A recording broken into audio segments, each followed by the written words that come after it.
redes sociais do Jornal Diário do Iguaçu. Eu sou Josiane Teodoro e sejam todos bem-vindos ao Talking Day. No mês de maio acontece o movimento Maio Amarelo, criado pelo Observatório Nacional de Segurança Viária em 2014.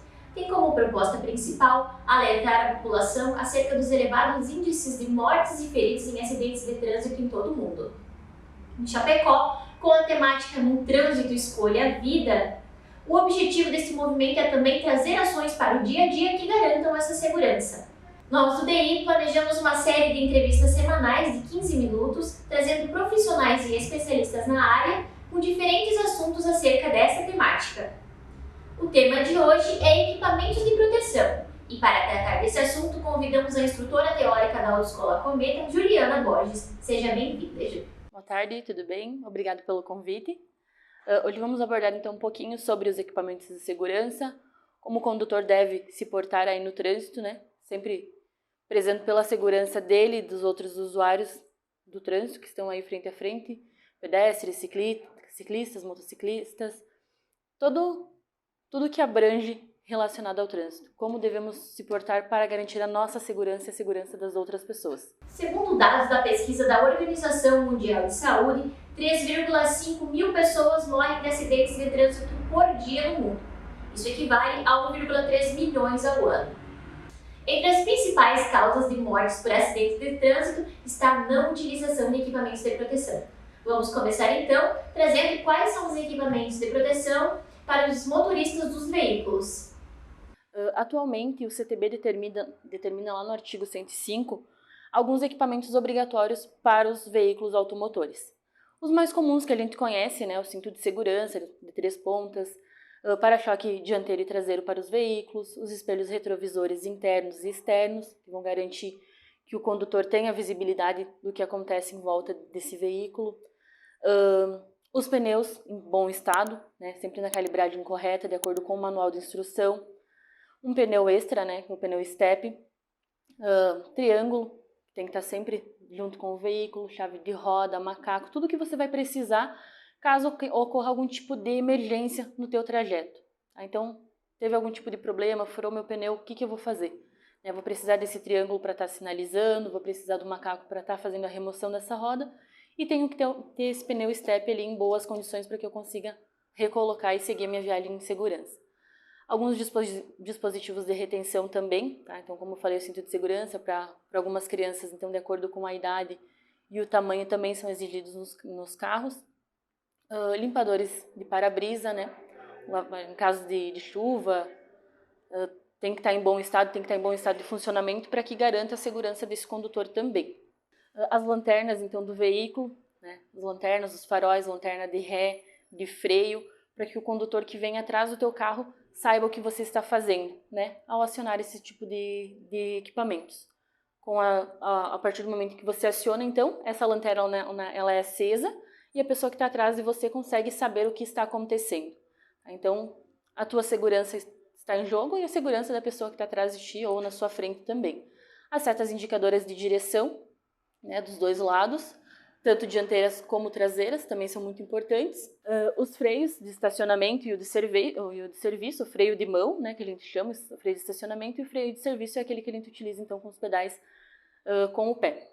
Os dois em perfeito funcionamento, tá? Então eles têm uma regulamentação de que os dois têm que estar funcionando de acordo com o exigido para garantir a segurança, né, do condutor e dos passageiros que estão aí dentro do veículo.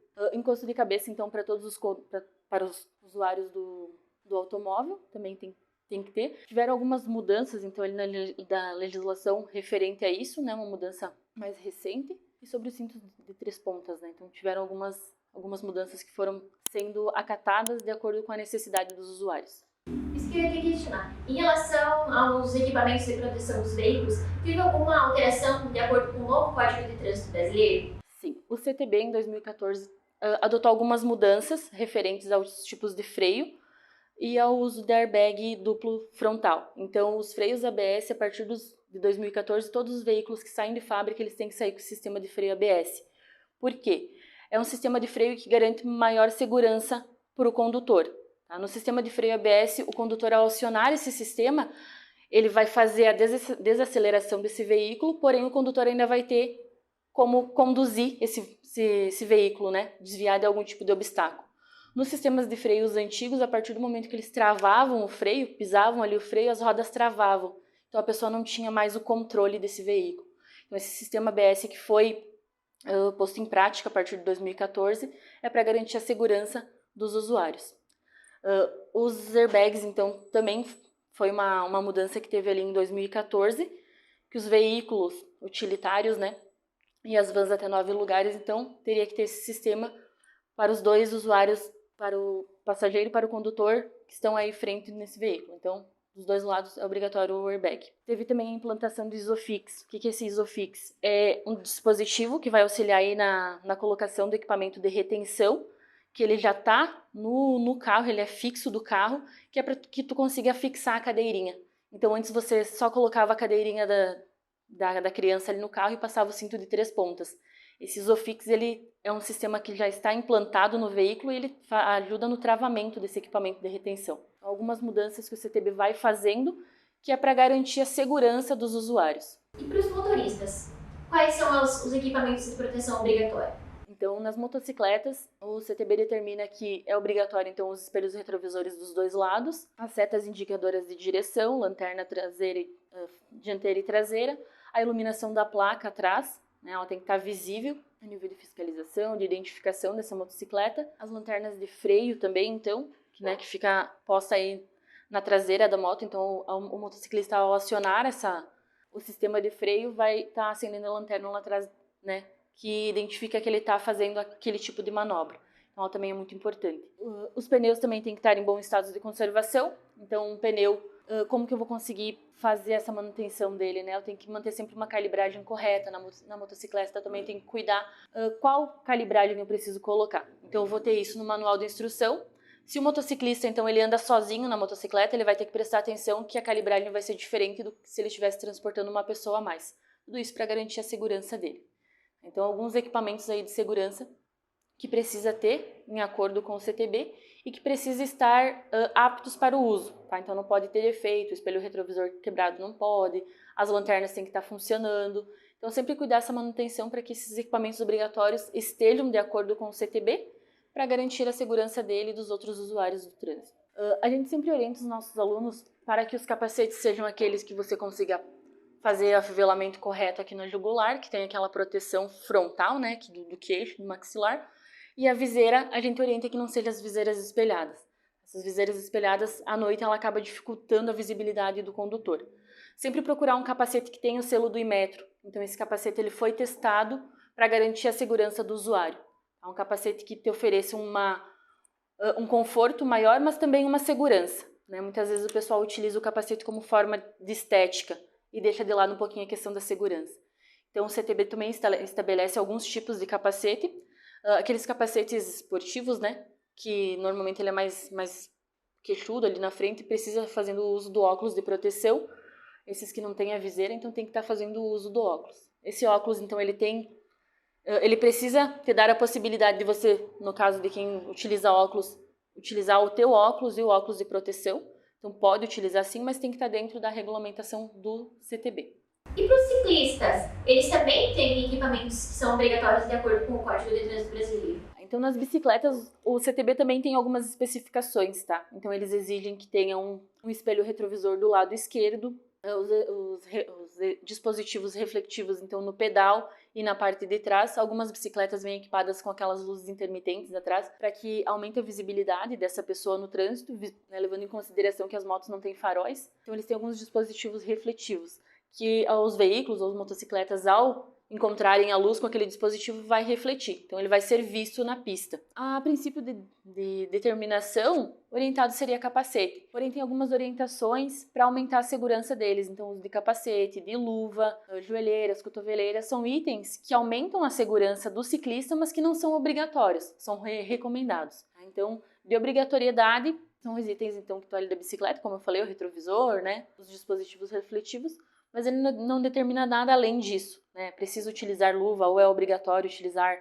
cotoveleira. Eles orientam como uma forma de recomendação para aumentar a segurança do ciclista. Sobre o uso da cadeirinha, quais são as especificações? Se ele tem assento, tem bebê conforto, então qual é a idade, a faixa etária, o que determina o que cada um vai utilizar? Até um certo tempo o CTB classificava elas por peso, né? Isso foi mudando com a necessidade dos usuários. Então, atualmente, o bebê conforto vai ser utilizado para os bebês de 0 até 1 ano de idade. Eles vão ser transportados no bebê conforto. Esse bebê conforto ele tem que ser posto no banco de trás do veículo, em sentido contrário ao movimento do carro, porque em caso de colisão, como essa criança ainda não tem a musculatura do pescoço formada, ele fica mais frágil. Então, com as costinhas encostadas nesse bebê conforto, ele tem uma segurança maior. Indicado é sempre o condutor e uma pessoa atrás para estar fazendo supervisionando esse bebê que está no bebê conforto. É comum a gente ver nesse trajeto, nas ruas, a mãe na frente e a criança com o bebê conforto virado para frente. Então isso aumenta bastante o risco de vida para essa criança em caso de uma colisão. Por ele ser menorzinho, ele acaba sofrendo maiores danos. Então indicado de 0 a 1 ano bebê conforto. A criança já completou 1 ano, de 1 a 4 anos a cadeirinha. A cadeirinha é indicado que seja colocada então no banco de trás do veículo. Nesses carros que já tem a inclusão do Isofix, tem esse dispositivo para fazer a retenção e também é utilizado o cinto de 3 pontas. Aí o carro antes desse período, dessa mudança, vai colocar a cadeirinha no banco de trás, vai vai prender ele então com o cinto de 3 pontas. Algumas cadeirinhas vêm por especificação de peso, então varia bastante da tua necessidade. Mas crianças de 1 a 4 anos, cadeirinha. A criança atingiu os 4 anos e ainda não tem 1,45 m de altura, ela precisa utilizar o assento de elevação. Esse assento de elevação, então, ele vai permitir à criança uma altura maior para que ela consiga fazer a utilização do cinto de 3 pontas no banco de trás. Alguns tipos de dispositivos de retenção. A criança já passou de 1,45 m, porém ainda não tem 10 anos de idade, ela vai permanecer no banco de trás do veículo. Então, a partir do momento que a criança atinge 10 anos, já atingiu a altura de 1,45 m, aí sim essa criança pode ir para o banco da frente, sentar no banco da frente. E nas motocicletas, qual a ideia que as crianças podem estar utilizando? Podem estar de carona, no caso. Então, nas motocicletas, a exigência do CTB é que as crianças, a partir de 10 anos, sejam transportadas na moto. Inferior a isso, então a criança não pode ser transportada em nenhum tipo de motocicleta. O condutor que estiver fazendo o transporte dessa criança em motocicleta e a criança ainda não tem 10 anos, ele vai ter a sua CNH suspensa. É uma multa autossuspensiva. Ao você cometer ela, você já perde o seu direito de dirigir por um período de tempo. Então, a importância de você cuidar. A criança tem que ter 10 anos ou conseguir cuidar da própria segurança. Ela já tem que ter a noção de que ela precisa sentar, se prender à pessoa da frente e se segurar. Então, ela tem que conseguir cuidar da própria segurança e atingir os 10 anos de idade. Agora, sua opinião como uma instrutora teórica. Qual a importância de estar utilizando esses equipamentos de proteção? No trânsito, o que estão em jogo aí são vidas, tá? São mães, são filhos, são pais. Então, vai da minha conscientização, né, da minha medida de segurança. O que eu quero para mim? O que eu quero para as outras pessoas? Então, se está estabelecido no CTB, se o CTB já fez um estudo, avaliou que isso é necessário, não tem por que eu não cumprir.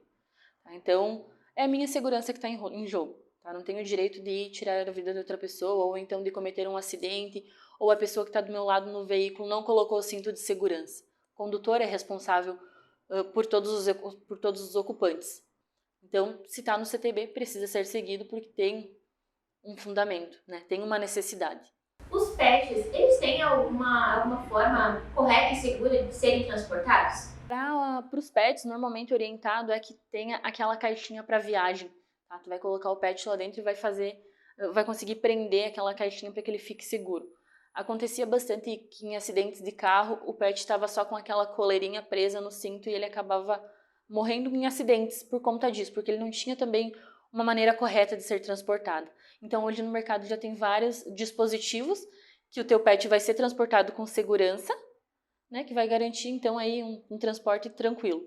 Tem as caixinhas também, então, determinados tamanhos de animais que é o indicado fazer o transporte. Eu vou fazer uma viagem longa, né? Tenho que fazer dessa viagem confortável para ele. Então, orientado às caixinhas de transporte. Nosso Talk Daily de hoje está chegando ao final. Gostaria de agradecer a Juliana pela sua participação e disponibilidade. Muito obrigada. Voltamos na próxima semana com mais assuntos na nossa série Maio Amarelo. Nosso tema da semana que vem é brigas de trânsito. Obrigada pela atenção e até lá!